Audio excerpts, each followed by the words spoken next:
What was it about the guys like Coach Debo and Justin Fry that just made you say that these guys needed to be on your staff? Passion, teachers, communicators, energy, capacity, character. At the end of the day, coaching is about getting your players to play well and serving the players. And I think everybody that we onboarded will be able to do that.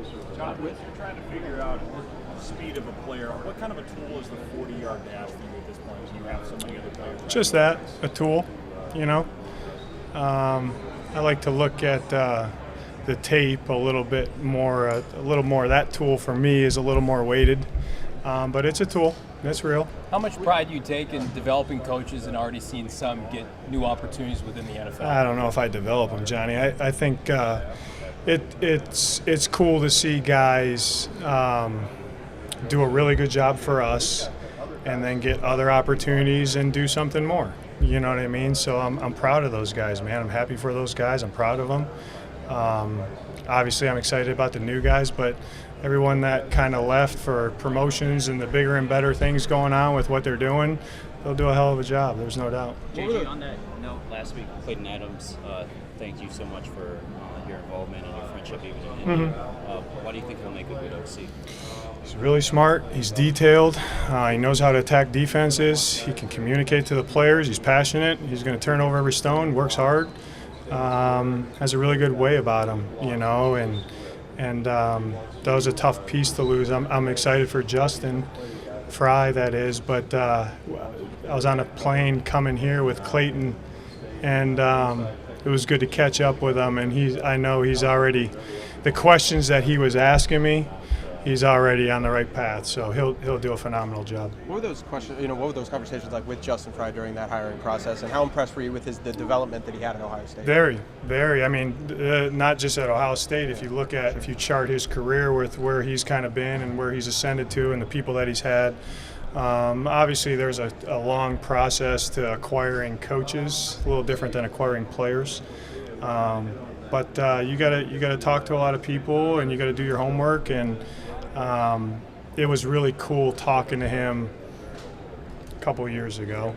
And then when we had the chance, that because we had the job open, that we could acquire him and get him. And I'm really excited for him. In terms of making hires out of college, do you think over the last 5 or 10 years, the lines have maybe become blurred a little bit with how the college game is becoming a little bit more professional? Is it easier to go into the college ranks and bring somebody to the NFL? Honestly, good coaches are good coaches to me. The game might be a little bit different, but if I had access to some high school coaches, I'm sure they would fit us too. You know what I mean? So if you can coach, you can coach. I think that what's cool to see about Justin, though, is how much he talked about the development of the players, like what that looks like for him, and I'm really big on that. And you've seen over the course of his career, he's done that. So I'm excited for him to get him acclimated with kind of how we do things, and he's hit the ground running, and he brings a lot of energy into the building. I know that. JG, with the defensive line, you brought in Bilal and Justin last year, and obviously they didn't get to play as much as you wanted. Do you feel like you have a good sense with how much they did play, with how they're going to fit going forward? Or Yeah, I do. I think that they can both serve multiple roles for us and help us win. So they're doing everything they can to get healthy, ready to go. But yeah, 100%. When we acquired those guys, I believed in them. I still believe in them now. As you look that up, how's your perspective with Josh Sweat and Bill Williams before your perspective and your evaluation? Well, yeah, I mean, anytime you have real-time experience with a player, you kind of know a little bit. Free agency is just like all players. There's a little bit of unknown with all those guys.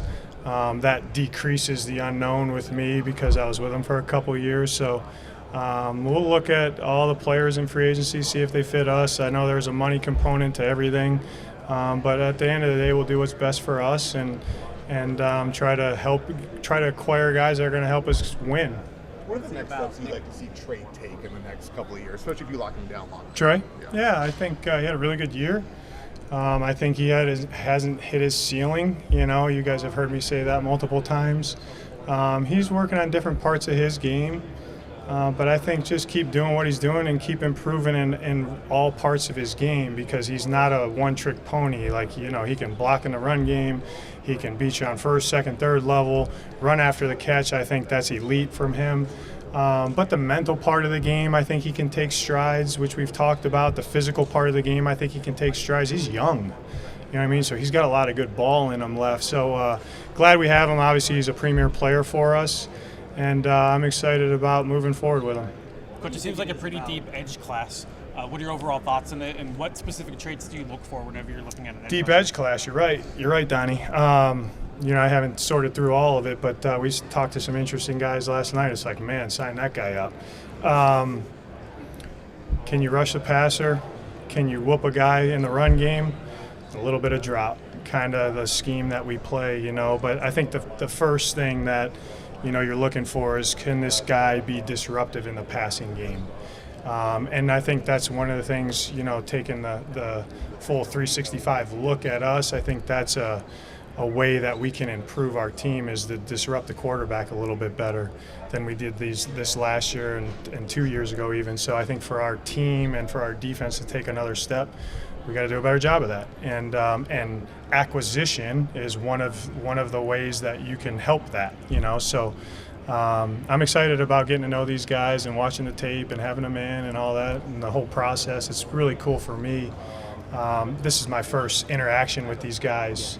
So when they walk in, it's pretty cool, And that's the best thing about it. I just told Pat and Jim, like, the best thing about the job is the players, So this is my first kind of interaction with these guys, and it's like, man, you start jotting down notes. It's like, boy, sign that guy up. So they're doing a good job. Does BJ Ojolari fit into that process? Yeah, he fits into that process, and he obviously has to get healthy first, but I really liked where his game was trending coming out of 2023. I liked where he was at in camp, and then obviously had the injury. So he looks good in there. He's in there every day.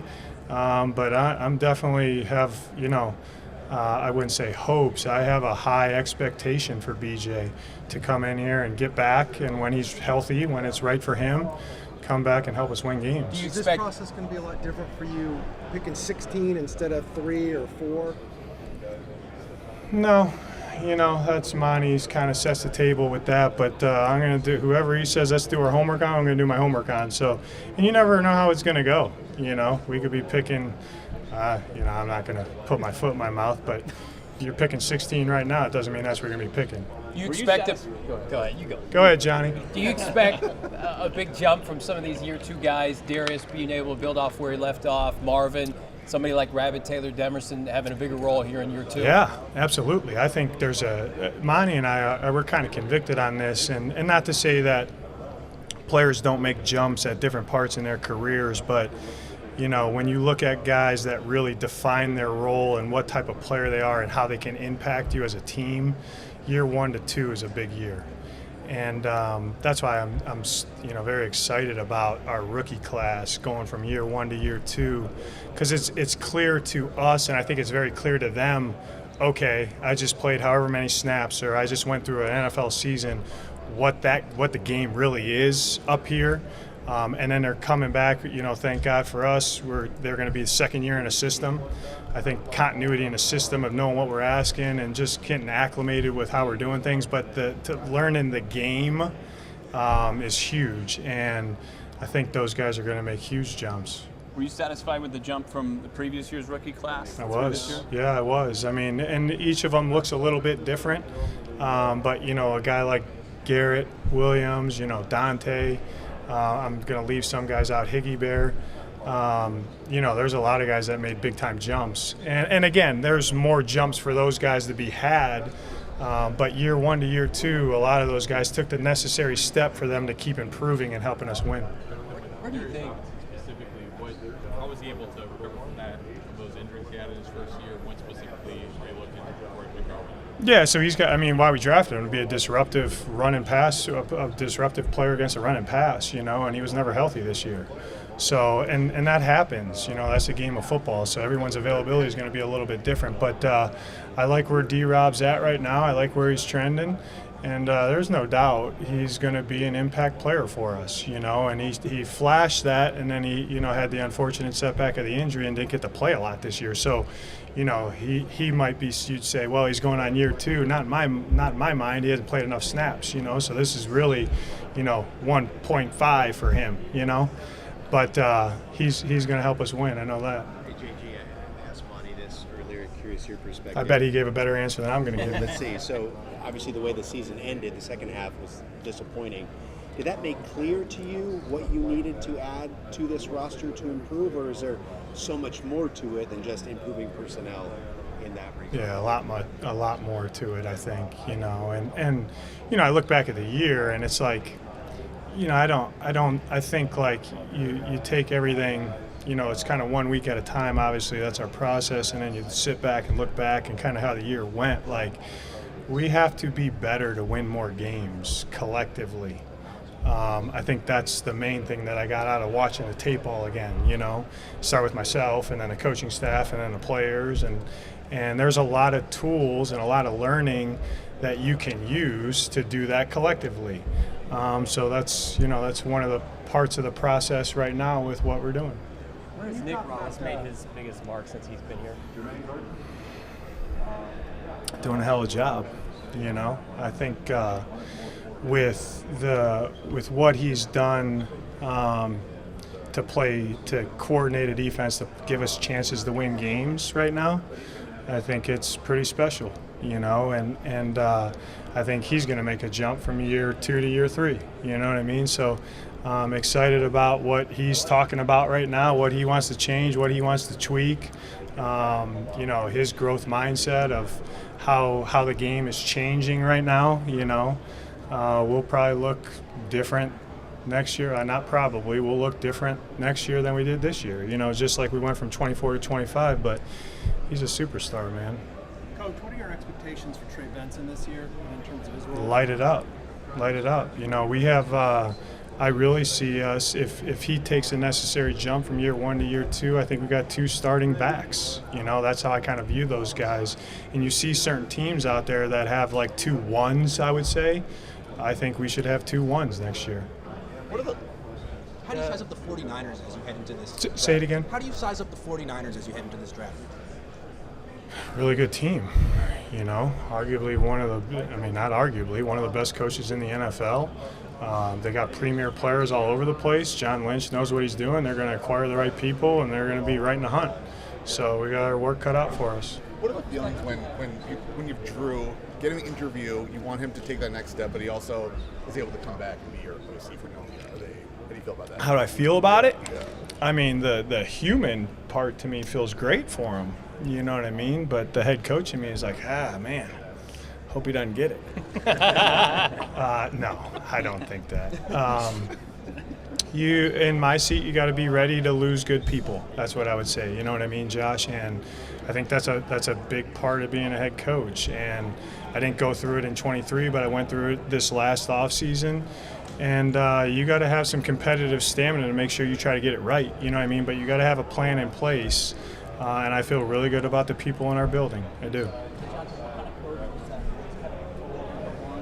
Number 2, knowing Nick the way you do, what perspective did you have on him winning the Super Bowl, knowing kind of what he went through to get to that point? Yeah, I just told Pat and Jim he earned it. He earned it. It was good to see that. He deserves it because he puts in the work and he does a phenomenal job. Cream of the crop, head coach, Look at since he's been in Philly, the 4 years, what he's done. Kevin is very smart, very detailed, wears a lot of hats. I'm excited for him. Take the reins there and put his spin on it.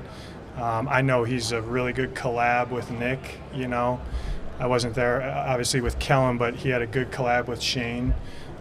So he's going to light it up. He'll do well. What can you already touched on, like, the deep defensive, line class, and obviously with the Eagles, Super Bowl, when, they didn't have to blitz and they still were able to get 6 sacks. With your time there as well, there's a dominant defensive line.